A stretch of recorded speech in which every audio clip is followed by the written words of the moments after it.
They called him the King of New York, a man who ended lives with a snap of his fingers. But that night at Vetroscuro, Alessandro Moretti didn't want blood. He wanted entertainment. He looked at the trembling waitress who had just spilled wine on his $3,000 suit and let out a cold, terrifying laugh. The room froze. He pointed to the stage where the opera diva was supposed to be. "You ruined my night," he whispered, his voice smooth as velvet but sharp as a razor. "So fix it. If you can sing the Queen of the Night aria right now, I'll marry you. If you fail, you disappear." He smirked. He thought he had won. He didn't know who she really was. The rain in Manhattan was relentless that November night, hammering against the tinted windows of Vetroscuro, the most exclusive supper club in the Tribeca district. To the public, it was a Michelin-starred sanctuary for the elite. To those who knew the truth, it was the neutral ground for the East Coast's most dangerous crime families. Camilla Russo adjusted the collar of her stiff black uniform, her fingers trembling slightly. She had been working here for 6 months, and the terror never quite faded. She was 24, with tired eyes and hands that were rough from scrubbing floors during her day shift at a diner in Queens. Here she was a ghost, an invisible servant meant to pour wine, clear plates, and never ever make eye contact. "Table 4 needs a refill on the Barolo. Now Russo," the floor manager, a sweaty man named Mr. Henderson, hissed into her ear. "And for God's sake, don't look at them. The Moretti brothers are in a mood." Camilla's stomach turned to ice. The Moretti table. Everyone knew Alessandro Moretti. He wasn't just a mob boss. He was a titan of industry, a man whose legitimate shipping empire was just as vast as his underground network. He was 32, devastatingly handsome, with sharp features and eyes the color of cold steel, and rumor had it he hadn't smiled genuinely since his father was assassinated 5 years ago. Tonight was supposed to be a celebration. The club had hired a famous soprano from Italy, Giulia Vanezzi, to perform for Alessandro's private dinner. But 10 minutes ago, news had broken in the kitchen. Vanezzi was stuck at JFK Airport due to the storm. The atmosphere in the dining room was suffocating. Camilla walked toward table 4, balancing the heavy crystal decanter. The table was surrounded by men in dark suits, but Alessandro sat at the head, looking like a bored king on a throne. He was twirling a silver lighter between his fingers, staring blankly at the empty stage. "Where is she?" Alessandro asked, his voice low. He didn't shout, which made it scarier. "Traffic boss." One of his capos, a bulky man named Rocco, muttered. "The storm." Alessandro stopped twirling the lighter. "I don't care about the storm. I paid for music. I paid for perfection." Camilla reached the table. She knew the drill: pour from the right, disappear to the left. But as she leaned in to fill Alessandro's glass, Rocco slammed his fist on the table in frustration at the news. "Damn it!" The sudden vibration shook the table. Camilla gasped as the heavy decanter slipped from her sweat-slicked grip. Time seemed to slow down. The crystal bottle hit the edge of the table, shattering. A wave of dark red wine exploded outward, drenching the pristine white tablecloth and splashing directly onto the lap of Alessandro Moretti's bespoke charcoal suit. The entire restaurant went silent. The clinking of silverware stopped. The piano player in the corner froze. Camilla stood paralyzed, her face draining of all color. She had just assaulted the most dangerous man in New York with a bottle of wine. Alessandro didn't move. He didn't jump up. He simply looked down at the red stain spreading across his lap, then slowly lifted his eyes to meet hers. His gaze was terrifyingly calm. Camilla's voice was a dry croak. I am so sorry, sir. I'll get a towel. Stop, Alessandro said. She froze. He stood up slowly, towering over her. He reached out and picked up a shard of the broken crystal from the table. He inspected it in the light, then tossed it aside. You know, he said, addressing the room, but keeping his eyes on her. I've had a very disappointing night. My singer is missing. My business deal is stalled. And now a clumsy waitress has ruined a suit that costs more than her life's earnings. Camilla felt tears prick her eyes, but she bit her lip until it bled. She wouldn't cry. Not here. What is your name? He asked. Camilla, she whispered. Camilla. He tasted the name, mocking it. Well, Camilla, my men would usually take you out back and teach you a lesson about respect. But I'm bored. I'm incredibly bored. He stepped closer, invading her personal space. He smelled of expensive cologne tobacco and rain. Let's play a game, Alessandro said, a cruel smirk twisting his lips. He gestured to the empty stage where the microphone stood, waiting for the missing soprano. You ruined the music, so you replace it. Camilla blinked, confused. Sir, sing, Alessandro commanded. Get on that stage. If you can entertain me, if you can sing an aria that doesn't make my ears bleed, you walk out of here with your life. Heck, if you're actually good. He laughed, a dark, humorless sound. I'll make you the Queen of New York. I'll marry you right here, tonight. The men at the table chuckled nervously. It was a joke. A cruel, impossible joke. A waitress couldn't sing opera. He was setting her up to be humiliated before he punished her. And if I can't? Camilla asked, her voice trembling. Alessandro's smile vanished. Then you work off the debt of this suit, in my private club, for the next 10 years. A collective gasp rippled through the room. That was a sentence to slavery. Camilla looked at the stage. Then she looked at Alessandro. He saw fear in her eyes, yes. But deep down, buried under the exhaustion and the cheap uniform, he saw something else. A spark of defiance. She nodded once. Deal. Alessandro sat back down, signaling for a fresh glass. He expected her to run, or to get on stage and belt out some terrible pop song, at which point he would have security drag her out. He was cruel, he knew it. The world had made him cruel. Since his father died, he found amusement only in pushing people to their breaking points. Camilla walked to the stage. Her legs felt like lead. She stepped up onto the platform, the spotlight blinding her momentarily. She looked out at the sea of judging faces, mafia dons, corrupt politicians, high society wives. They were all waiting for her to fail. She walked to the pianist, an old man named Giuseppe, who had played for the greatest voices in Europe. Do you know Mozart? She whispered to him. Giuseppe looked at her cheap uniform and scoffed. Girl, get down before you get hurt. Please, she said, her voice turning steel hard. The magic flute, der Hölle Rache. Giuseppe's eyebrows shot up. The Queen of the Night's aria. It was one of the most difficult pieces of vocal music ever written, requiring a coloratura soprano with a range that defied logic. It was suicide for an amateur. If you insist, the old man muttered, shaking his head. Camilla stepped to the microphone. She closed her eyes.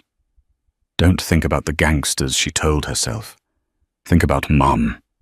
Think about the Juilliard rejection letter because you couldn't afford the tuition.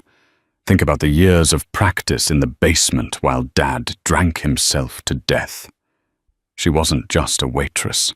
She was Camilla Russo. the daughter of the disgraced tenor, Luciano Russo, a man whose voice had once charmed Milan before gambling destroyed him. She had learned to sing before she learned to speak. The piano began the rapid, angry intro. Alessandro swirled his wine, not looking at the stage. He was already signaling Rocco to prepare the car. This was a waste of time. Then she opened her mouth. The first note didn't just ring out, it exploded. It was a strike of lightning, clear, resonant, and ferociously powerful. Alessandro's hand froze mid-air. Camilla wasn't singing with fear. She was singing with rage. The aria was the queen of the night, commanding her daughter to kill a rival. It was a song of vengeance, of power, of hellish fury, and Camilla poured every ounce of her suffering into it. Der Hölle Rache kocht in meinem Herzen. Hell's vengeance boils in my heart. Her voice soared, hitting the high F6s with terrifying precision. The staccato notes, the famous impossible run of high pitches, were executed not just perfectly, but with a menacing speed that made the hair on the back of Alessandro's neck stand up. The room didn't just go silent, it ceased to breathe. The fork dropped from Rocco's hand, clattering onto his plate. Alessandro slowly turned his head toward the stage. The trembling girl was gone. In her place was a Valkyrie in a waitress uniform.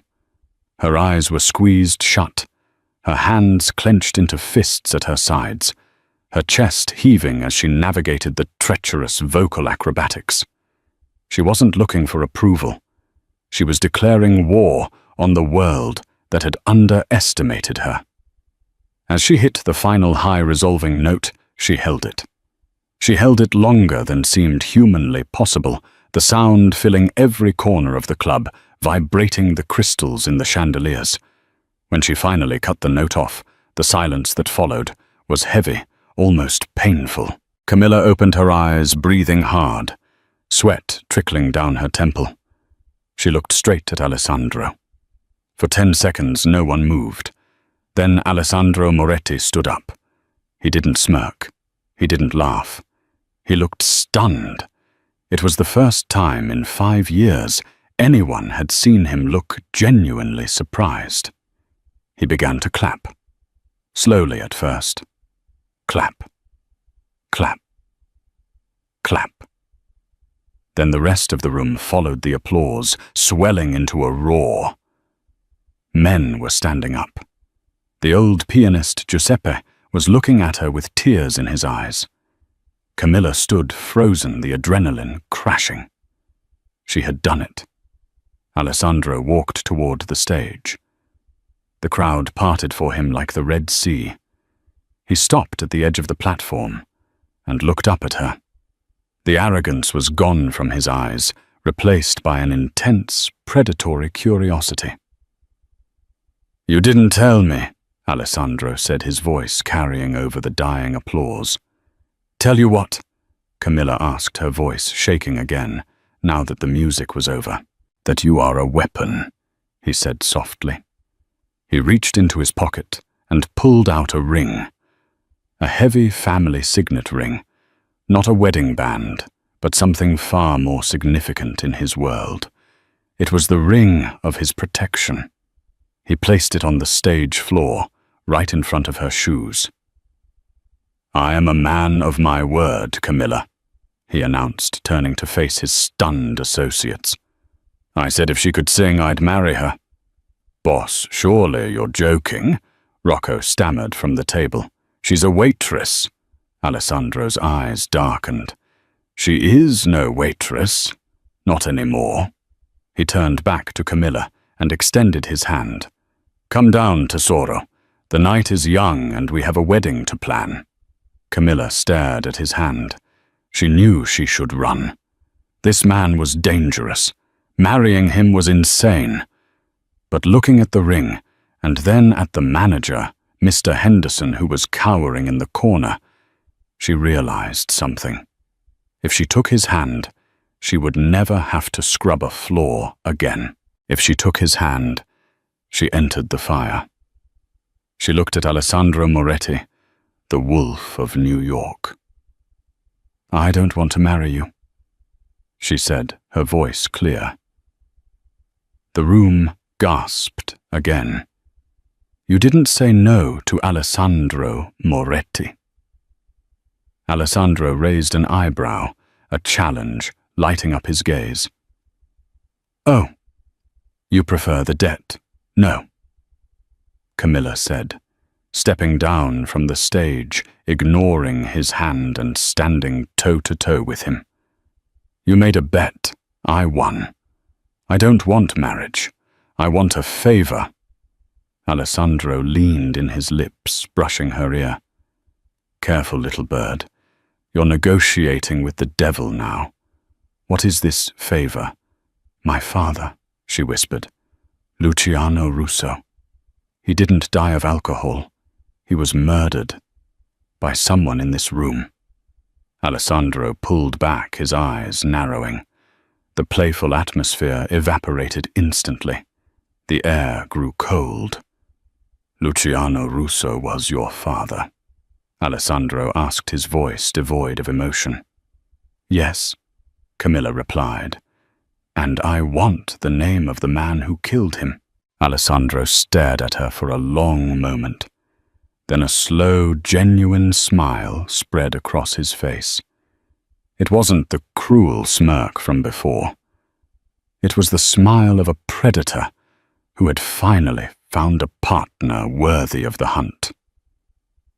"Marriage it is," Alessandro declared, grabbing her hand and pulling her into his side, facing the room of gangsters. "Because the man who killed your father is the man trying to kill me." The rain had turned into a torrential downpour as the heavy oak doors of Vetro Scuro swung open. Alessandro Moretti didn't just walk. He cut through the atmosphere like a shark moving through deep water. His hand was firmly planted on the small of Camilla's back, a gesture that looked possessive to the onlookers, but to Camilla it felt like a steel clamp, ensuring she didn't bolt. A sleek, black-armored Bentley Mulsanne idled at the curb. Rocco, the bulky capo who had dropped his fork earlier, held the door open, his eyes scanning the street with the intensity of a Secret Service agent. "Get in," Alessandro ordered, his voice low enough that only she could hear. Camilla hesitated. The cold New York wind whipped her wet hair against her face. "I can't just leave. My manager, Mr. Henderson, has already been compensated for your immediate resignation," Alessandro said, practically shoving her into the plush leatherback seat. "And considering he was about to fire you for spilling wine on a $3,000 Brioni suit, I'd say I did you a favor." The door slammed shut, sealing them inside the silent, leather-scented capsule. The outside world, the sirens, the rain, the normal life she had clung to, was instantly muted. As the car pulled away, merging into the chaotic traffic of West Broadway, Camilla pressed herself against the door, putting as much distance between her and the crime lord as possible. "Where are you taking me?" she demanded, surprised by the steadiness of her own voice. The adrenaline from the Aria was fading, replaced by a cold, creeping dread. Alessandro poured himself a drink from the car's crystal decanter. He didn't offer her one. "To a place where Victor Sterling can't put a bullet in your head before morning." Camilla's breath hitched. "Sterling. The real estate mogul. The drug mogul," Alessandro corrected, sipping his scotch. "And the man who controlled your father's gambling debts. He's the one who ordered the hit on Luciano Russo." Camilla felt the blood drain from her face. Victor Sterling was a fixture in the tabloids, a philanthropist, a billionaire. A man who shook hands with the mayor. The idea that he was a murderer was impossible, yet looking at Alessandro's stony face, she knew it was the truth. "Why?" she whispered. "My father was just a singer. A gambler, yes. But he wasn't a criminal." Alessandro turned to her, his grey eyes catching the passing streetlights. "That's where you're wrong, Tesoro. Luciano wasn't just a singer. He was a mule. He used his touring schedule to move sensitive information across borders for the families. When he tried to get out, Sterling had him silenced. They made it look like alcohol poisoning, but we know better." Camilla stared at her hands. Waitress hands, red and chapped. Her entire life she had believed her father was weak, a drunk who abandoned her to addiction. Now this stranger was rewriting her history in the back of a Bentley. "And you?" Camilla asked, her eyes narrowing. "Are you the hero in this story?" Alessandro let out a dry, sharp laugh. "There are no heroes in New York, Camilla. Only survivors. I didn't kill your father, but I didn't save him either. However, Sterling is making a move on my territory. He thinks the Moretti family is weak because I focus on legal shipping. He's wrong." He leaned forward, closing the distance between them. The air in the car suddenly felt thin. "Sterling was at the club tonight," Alessandro revealed. "He was in the back booth. He saw you sing. He saw the resemblance. By now he knows Luciano Russo had a daughter, and he knows that daughter is a loose end. So I'm bait." Camilla realized a wave of nausea hitting her. "You want to marry me to draw him out?" "No," Alessandro said, his voice dropping to a gravelly whisper. "I want to marry you because a wife is untouchable. Under the old laws, the laws men like Sterling still fear, you cannot touch a don's wife without declaring total war. If you are just a waitress, you disappear tomorrow. If you are Mrs. Moretti, you are a queen on a chessboard." The car slowed down, turning into the underground garage of a massive glass skyscraper overlooking Central Park, the Moretti Tower. "You have a choice," Alessandro said, as the car came to a halt. "You can open that door, walk out, and take your chances with Sterling's hitmen. Or you can come upstairs, sign a piece of paper, and help me destroy the man who took your father from you." Camilla looked out the window. The concrete walls of the garage felt like a prison, but out there in the rain, she was prey. She looked back at Alessandro. "If I do this, if I play your wife, I have conditions." Alessandro raised an eyebrow, intrigued. "I'm listening." "I'm not a prop," she said fiercely. "I want access to the files. I want to know everything my father did. And when Sterling is dead, I want a ticket to Milan and enough money to study at the conservatory. I want my life back." Alessandro stared at her. He had expected tears, begging, or greed. He hadn't expected a business negotiation. He extended his hand. "Deal." She didn't shake it. "One more thing. We don't share a bed. This is a business arrangement. Nothing more." Alessandro smirked, a dangerous glint returning to his eyes. "Don't flatter yourself, Camilla. I don't sleep with employees, and until that ring is on your finger, you're just hired help." He opened the door and stepped out. Camilla took a deep breath, smoothed her apron, and followed him into the elevator that would take her to the penthouse and to a life she never asked for. The penthouse was a study in cold luxury.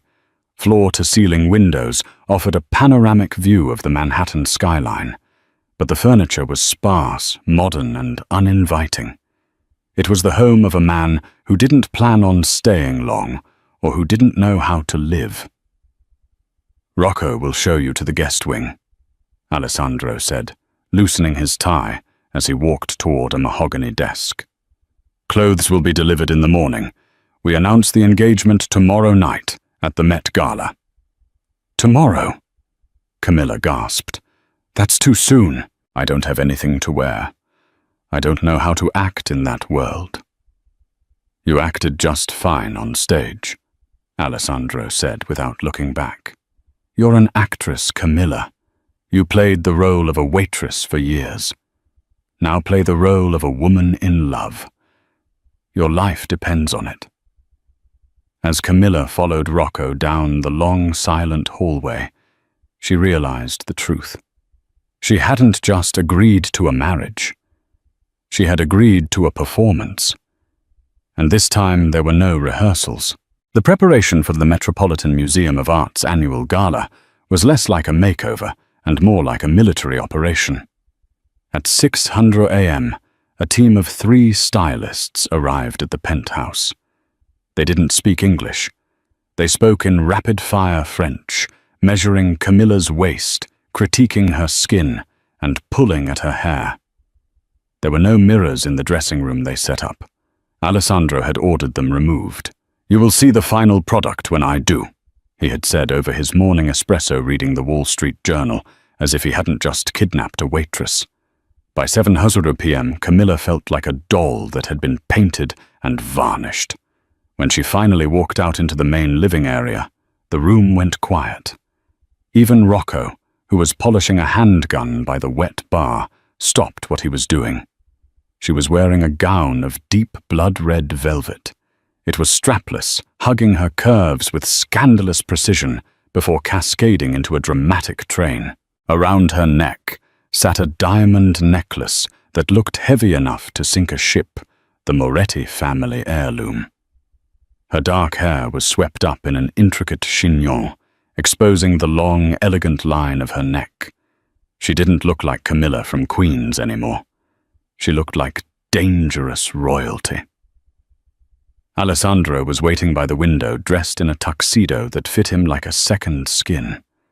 He turned around and for a moment his mask slipped.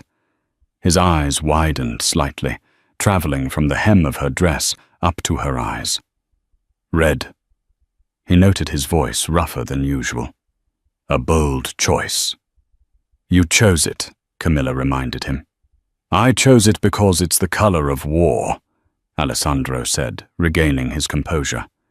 He walked over to her, stepping into her personal space. He reached out and adjusted the diamond necklace, his knuckles brushing against her warm skin. Camilla shivered, but she didn't pull away. Tonight, he whispered, his eyes locking onto hers. Victor Sterling will be watching every move. If he senses fear, he strikes. If he senses hesitation, he strikes. You must look at me, as if I am the only man in the world. And you, Camilla challenged, looking up at him. Can you look at me as if I'm not just a pawn? Alessandro's thumb grazed her collarbone. Tonight, Tesoro, you are the queen, and I am simply the king protecting his throne. He offered his arm. Shall we? The ride to the Met was a blur of flashing lights. When the car stopped, the paparazzi swarmed like locusts. The flashes were blinding. Head up, Alessandro commanded under his breath as the door opened. Smile. You won the lottery. Camilla stepped out onto the red carpet. The noise was deafening. Mr. Moretti, over here. Who is the girl? Is it true about the merger? Alessandro wrapped his arm around her waist, pulling her flush against him. It felt protective, solid. For a second, amidst the chaos, he was the only anchor she had. They moved through the gauntlet, Alessandro guiding her with a subtle, powerful grace. Inside the great hall of the museum was transformed. Classical music drifted through the air, mixing with the hum of $1 billion worth of conversation. Waiters moved with champagne trays, and the elite of New York mingled near the Temple of Dendur. Keep your hand on my arm, Alessandro murmured. Don't accept drinks from anyone but the bar, and don't go to the bathroom alone. Romantic, Camilla quipped, forcing a smile for a passing senator. Practical, he countered. They circulated the room. Alessandro introduced her simply as Camilla, my fiancée. He didn't invent a backstory. The mystery made them more intrigued. She felt the eyes of women boring into her back, assessing her dress, her jewels, trying to figure out where she came from. Then the atmosphere shifted. The air grew colder. A man approached them near the Egyptian exhibit. He was older, perhaps in his late 50s, with silver hair and a smile that didn't reach his reptilian eyes. He was dressed impeccably, but there was a violence in the way he moved. "Alessandro," the man said, his voice like grinding stones. "I didn't expect to see you. I heard you had a messy night at Waitress. Alessandro's grip on Camilla's waist tightened imperceptibly. "Victor, it's been a while, and actually the night turned out quite beautifully." Alessandro gestured to Camilla. "I believe you haven't met my fiancé." "Camilla, this is Victor Sterling." Camilla felt her heart slam against her ribs. This was him, the man who killed her father. She looked into his cold blue eyes and saw a flicker of recognition. "Fiancé." Victor raised an eyebrow, taking Camilla's hand to kiss it. His lips were dry and cold. "Charmed. You look remarkably familiar, my dear." "Have we met?" "I don't think so," Camilla said, pulling her hand back a fraction too quickly. "I'm new to the city." "New to the city," Victor mused, his gaze dropping to the necklace. "But with a voice that carries, I hear. Rumor has it a mystery soprano brought the house down in Tribeca last night." He leaned in closer.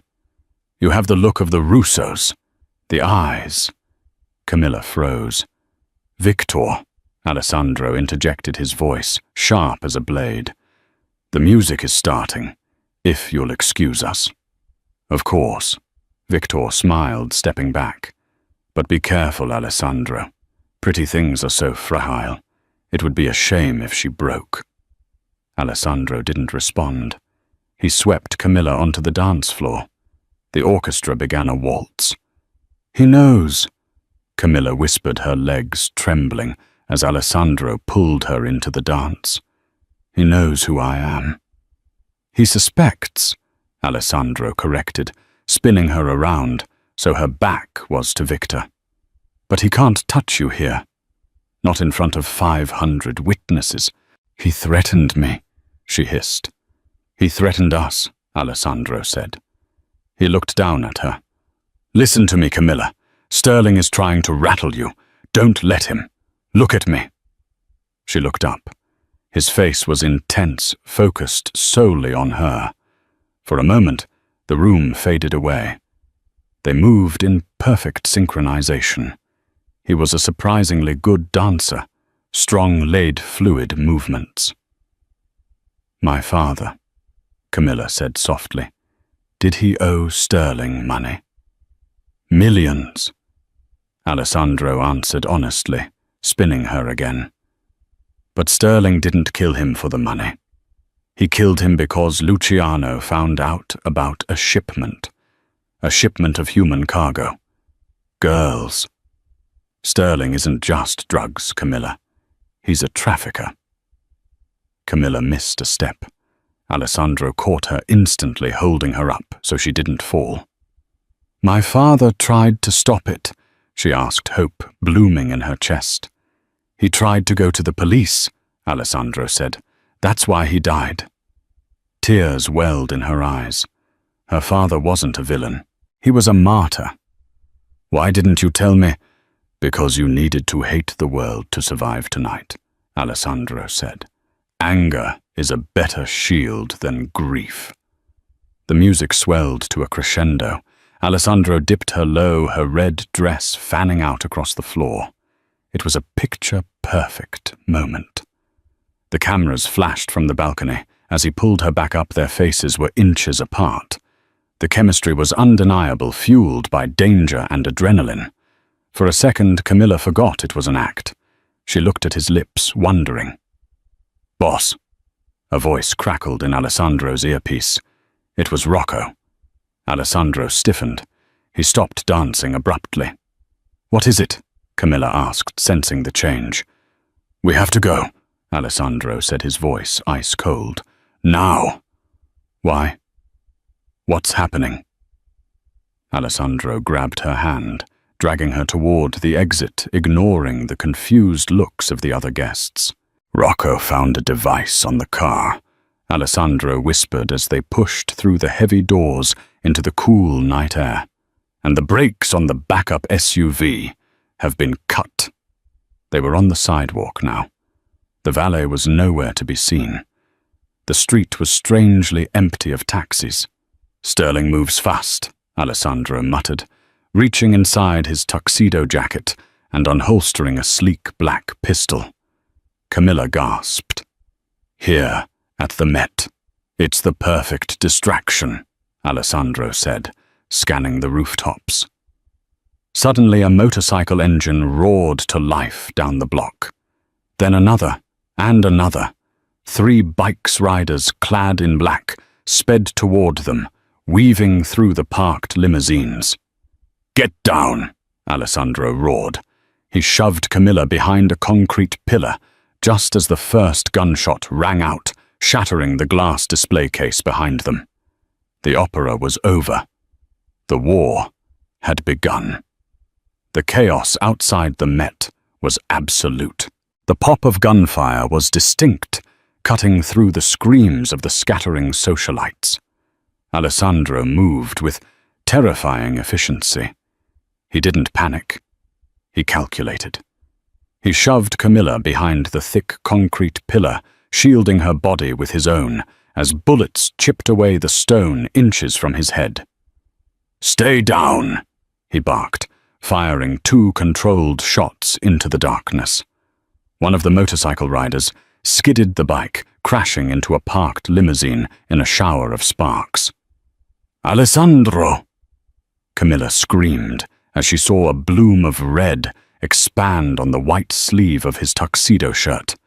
"It's a graze," he gritted out, reloading with a fluid motion. "Rocco! Now!"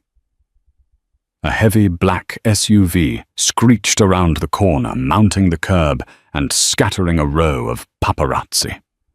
The back door flew open before the car even stopped. Rocco was inside, wielding a submachine gun providing cover fire. Alessandro grabbed Camilla by the waist and practically threw her into the back seat, diving in after her. Go! He roared.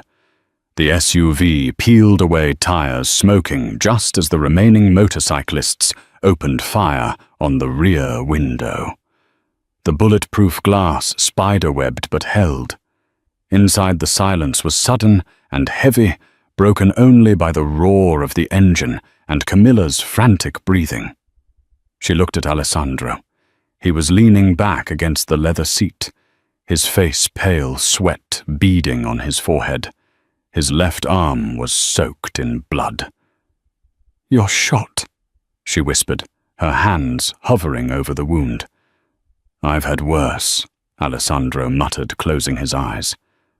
"Rocco, take us to the safe house in Montauk. The penthouse is compromised."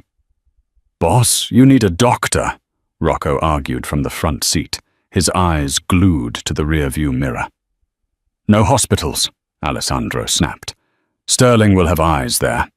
Just drive." The drive to Montauk took 2 hours. They left the city behind, driving into the pitch-black darkness of the Long Island coast. The adrenaline began to fade, replaced by a dull, throbbing ache in Camilla's chest. She wasn't a waitress anymore. She was a target. They arrived at a secluded modernist house, perched on a cliff edge, surrounded by pine trees and the sound of crashing waves.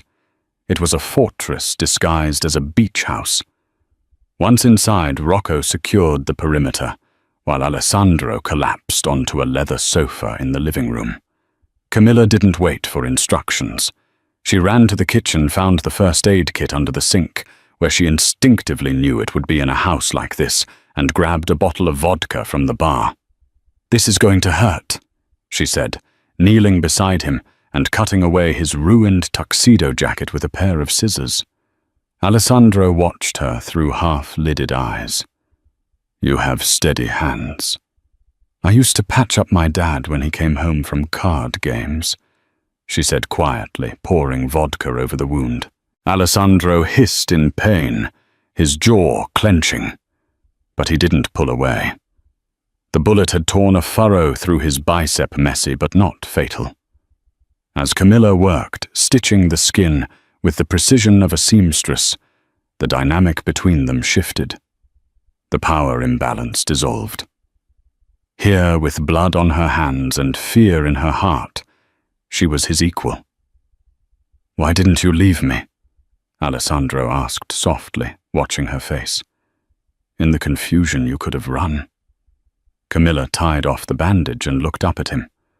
Her eyes were dark pools of intensity. "Because Sterling killed my father, and if I run, he wins. I don't want to survive, Alessandro. I want to win." Alessandro reached out with his good hand, cupping her cheek. His thumb traced the line of her jaw. The air in the room grew thick, charged with the electricity of near death. "You are dangerous, Camilla," he murmured. "I think I might be falling for you." He leaned in. It wasn't a demanding kiss or a show for the cameras. It was desperate tasting of vodka and rain. Camilla kissed him back, her hands gripping his shirt, anchoring herself to him. For a moment, they weren't a Don and a Waitress. They were two people clinging to each other at the edge of the world. But the moment was shattered by Rocco bursting into the room. "Boss," Rocco said, breathless, "we have a problem. I intercepted a transmission. Sterling isn't just trying to kill you, he's moving the shipment. Tonight." Alessandro pulled away from Camilla, the softness vanishing from his eyes instantly. The King of New York was back. "Where?" "The port of Newark," Rocco said. "But he's clever. He's using a charity gala on a docked cruise liner as a cover. High security. No weapons allowed. We can't shoot our way in." Alessandro stood up, ignoring the pain in his arm. He walked to the window, looking out at the stormy sea. "If we can't shoot our way in, we have to be invited." He turned to Camilla. A dark plan formed in his eyes. "How well do you know Puccini?" he asked. The SS Titan was a floating palace docked at the private pier in Newark. It was supposedly hosting the Oceanic Charity Ball, organized by one of Victor Sterling's shell companies. The guest list was impenetrable. Senators, judges, and foreign dignitaries were walking up the gangway. Alessandro and Camilla sat in a darkened van a mile away. "This is insanity," Rocco muttered from the driver's seat. "Sending her in alone." "I'm not alone," Camilla said, adjusting the earpiece hidden in her ear canal. She smoothed the skirt of her silver gown, a dress that shimmered like moonlight. "I have the best backup in the city." "The plan is simple," Alessandro said, checking the Glock strapped to his ankle. He looked at Camilla with an intensity that made her shiver. "You are the entertainment. We forged the booking agent's credentials. You go in, you sing. You keep Sterling's eyes on you. While the crowd is mesmerized, I slip into the lower decks. The records are in the server room on Deck C," Camilla recited. "I need to give you 15 minutes. If anything goes wrong," Alessandro said, gripping her shoulders, "if Sterling touches you, you say the code word, curtain, and I burn the ship down to get you out." "I'll be fine," she lied. Camilla exited the van and walked toward the security checkpoint. She held her head high, channeling every ounce of diva energy she could muster. "Name," the guard grunted. "Giulia Vanezzi," she said, using the name of the famous soprano she had replaced nights ago. "I'm the surprise performer." The guard checked his list. The hacker Alessandro employed had done his job. "You're late, Ms. Venezzi. Mr. Sterling is waiting." Camilla was escorted backstage. The ballroom was massive, filled with chandeliers and people who had no idea they were standing on top of a human trafficking operation. She peeked through the curtain. Victor Sterling was front and center, holding a champagne flute, laughing with the police commissioner. The sight of him made her blood boil. "Ladies and gentlemen," the announcer boomed. "A special surprise. The voice of an angel, please welcome Giulia Venezzi." Camilla stepped out. The spotlight hit her. She froze for a millisecond. Then she saw Sterling. He wasn't looking at the stage with polite interest. He was looking with suspicion. He knew. She couldn't falter. She nodded to the conductor and began. She sang "O mio babbino caro." It was a sweet, pleading song about a daughter begging her father. She sang it directly to Sterling. Her voice floated through the hall, pure and haunting. The crowd was spellbound. While she sang, she tapped her ear twice. Signal sent. Below deck, Alessandro moved like a shadow. He incapacitated 2 guards with silent, brutal efficiency, dragging them into a supply closet. He reached the server room. It was locked with a biometric scanner. "Damn it," he hissed. He pulled a device from his pocket, a decoder. He attached it to the panel. 10%. 20%. Upstairs. Camilla finished the first song. The applause was polite. Sterling stood up. He began walking toward the stage. "More!" someone shouted. "One more song," Camilla announced into the microphone, her heart hammering against her ribs. "For our host." She started Visidate. "I lived for art. I lived for love." Sterling reached the edge of the stage. He didn't climb up. He just stood there staring up at her. He pulled a phone from his pocket and typed a message. In the server room, the light turned green. Access granted. Alessandro burst in. Rows of servers hummed. He plugged in the drive. The download began. Files. Human cargo manifest. Ledger payoffs. It was everything. It was enough to send Sterling to the chair and dismantle his entire empire. "Got it," Alessandro whispered into the comms. "Wrap it up, Tesoro." But as he turned to leave the door behind him, hissed open. 3 men stood there. They weren't security guards. They were mercenaries. And behind them was a man Alessandro recognized. It was Arthur, his own lawyer, the man who had managed the Moretti estate for 20 years. "Arthur," Alessandro asked, betraying shock for the first time. "Sorry, Alessandro." Arthur sighed, adjusting his glasses. "But Victor pays in cryptocurrency, and the retirement plan is much better."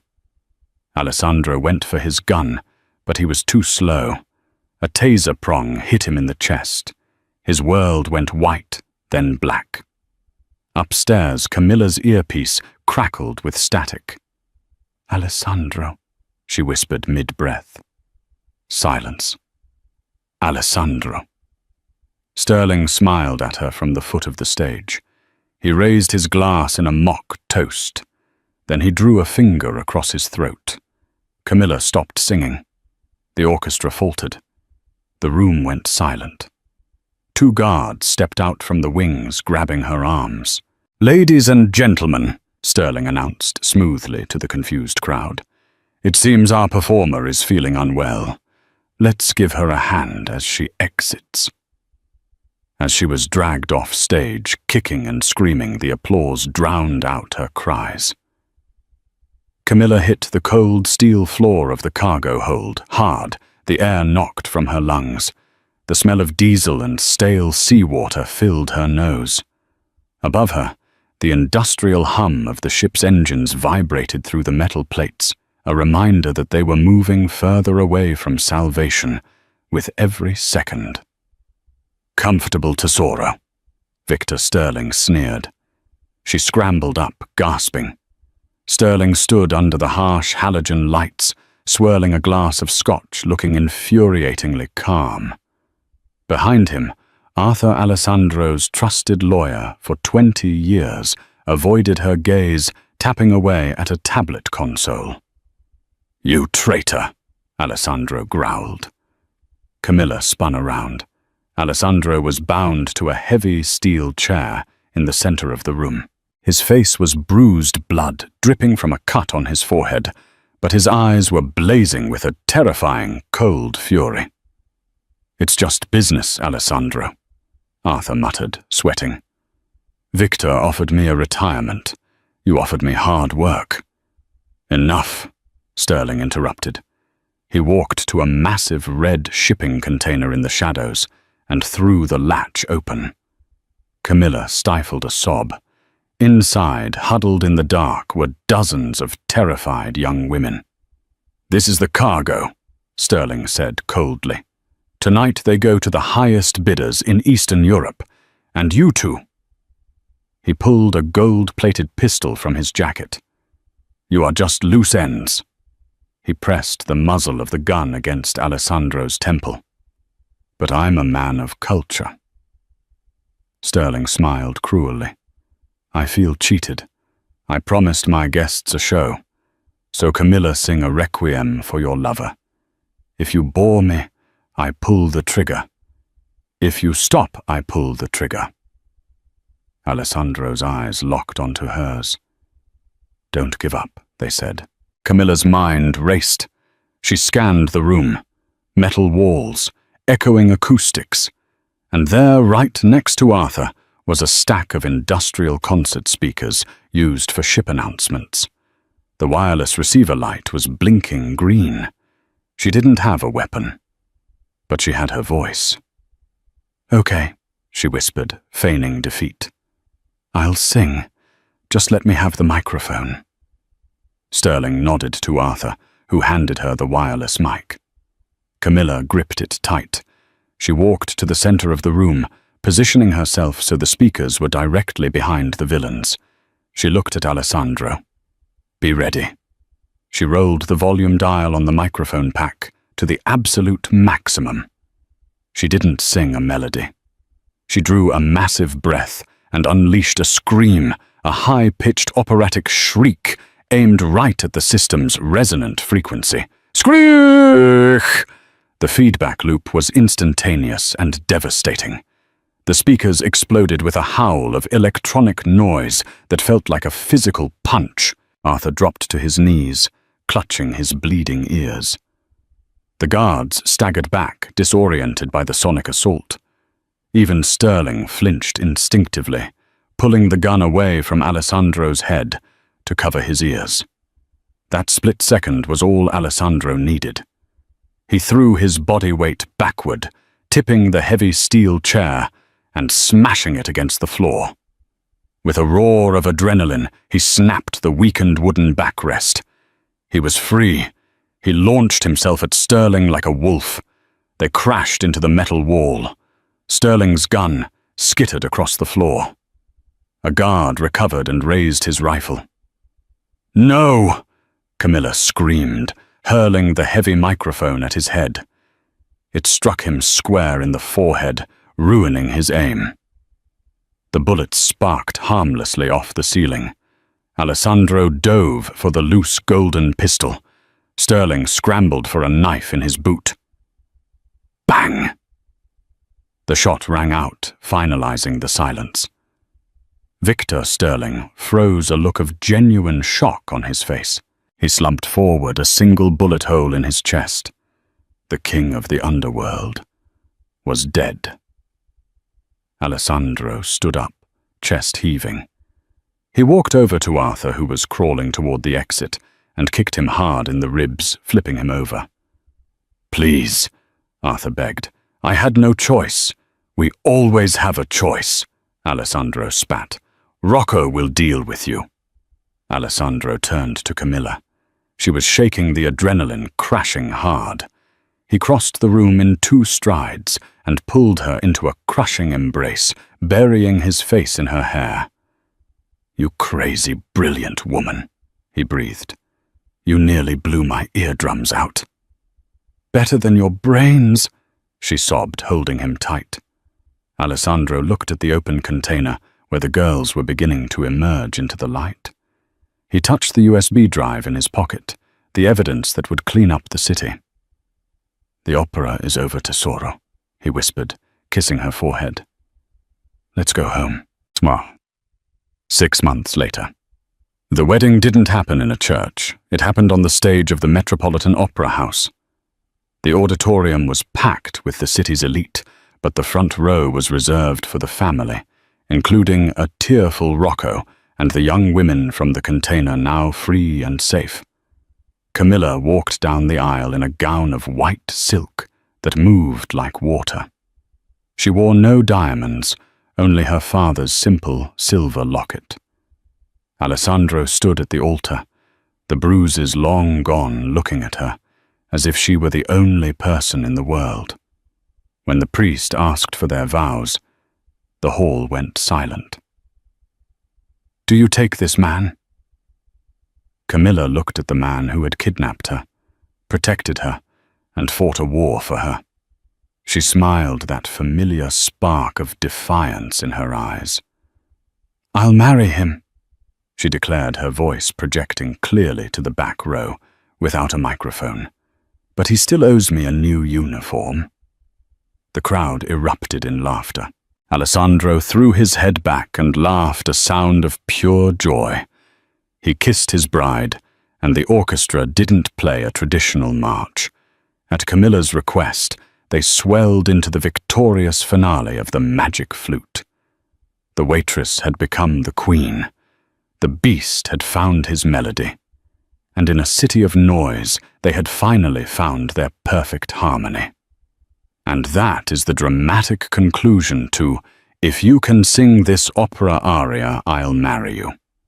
From a spilled drink to a sonic weapon in a cargo hold, Camilla and Alessandro proved that the best partnerships are forged in fire. What did you think of Camilla's quick thinking with the microphone? And would you have forgiven Arthur? Let me know in the comments below.